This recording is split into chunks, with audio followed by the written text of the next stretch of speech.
ہر قوم کا کوئی نظریہ ہوتا ہے, اس کے اوپر پھر وہ فیصلے کرتی ہے کہ کیا یہ میں نظریے کے مطابق اے پلان کروں یا بی کروں یا سی کروں, کیونکہ وہ نظریہ آپ کا روڈ میپ ہوتا ہے. اب پاکستان ایک نظریے کے مطابق ایک ملک بنا تھا, اسلامی فلاحی ریاست. اس میں ہم نے ہندوستان کے مسلمانوں سے, ہمارے بڑوں نے وعدہ کیا تھا کہ ہم ایک وہ ملک بنائیں گے جس میں عدل اور انصاف ہوگا, جس میں انسانیت ہوگی, جس کی آزاد فورن پالیسی ہوگی, کیونکہ وہ سوورن ہوگا. یہ یاد رکھیں, سوورن پاکستان بنانے کے لیے, نہیں تو ہم انگریز کی بھی غلامی تو کر رہے تھے, ہم نے اس لیے آزادی لی نا.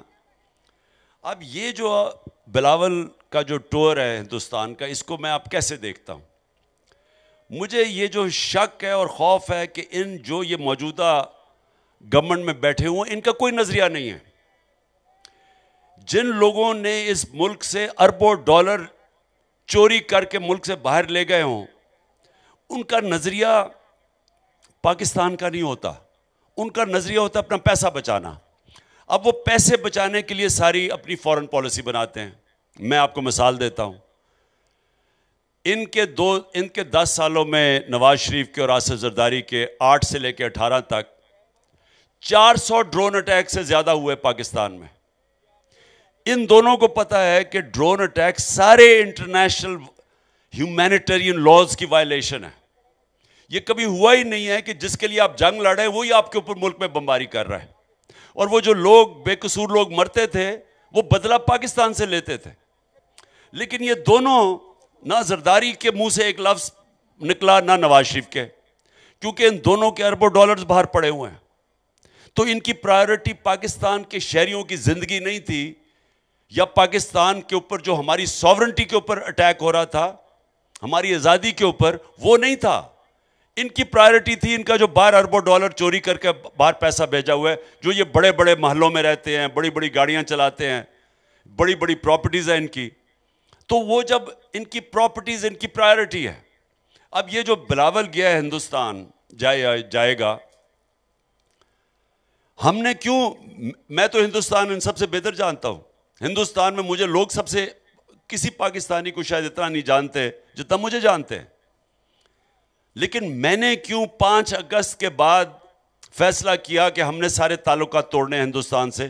کیونکہ انہوں نے انٹرنیشنل لاز کی وائلیشن کی, یونائٹڈ نیشن سیکیورٹی کاؤنسل کی وائلیشن کر کے انہوں نے کشمیریوں کی اسٹیٹ ہوڈ لے لی, اور پھر ان کے اوپر ظلم کیا, ان کے اوپر کرفیو لگا دیا, ان کو ایک اوپن جیل کے اندر ڈال دیا. تو اگر ان کی کشمیریوں کی 1 لاکھ سے زیادہ ان کی قربانیاں شہادتیں ہیں, اور ہم اس کے بعد اس کو بھول کے, کیونکہ ان کے پیسے باہر پڑے ہوئے ہیں اور یہ ہندوستان کو خوش کرنا چاہتے ہیں, کیونکہ ہندوستان سے امریکہ خوش ہو جائے گا, اس لیے یہ اپنی ذاتی مفادات کے لیے یہ کر رہے ہیں. کیونکہ اگر پاکستان کی نظریہ بڑا سیدھا ہے کہ ہم کشمیر کے لوگوں کو, ان کو ہم کبھی بھی ہم ایسے نہیں چھوڑیں گے, ان کی قربانیاں ضائع نہیں کریں گے. ہمارا تو صرف یہ مسئلہ ہے, ہندوستان آج اسٹیٹ ہوڈ واپس لے لے کشمیر کا, ہم ان سے نارمل دوستی کرنے کے لیے تیار ہیں. لیکن آپ یہ نہیں کر سکتے کہ کشمیریوں کی قربانیوں کو ضائع کر کے صرف اپنے انٹرسٹ, ذاتی انٹرسٹ کے لیے آپ ہندوستان سے نارملائزیشن کی طرف چلے جائیں.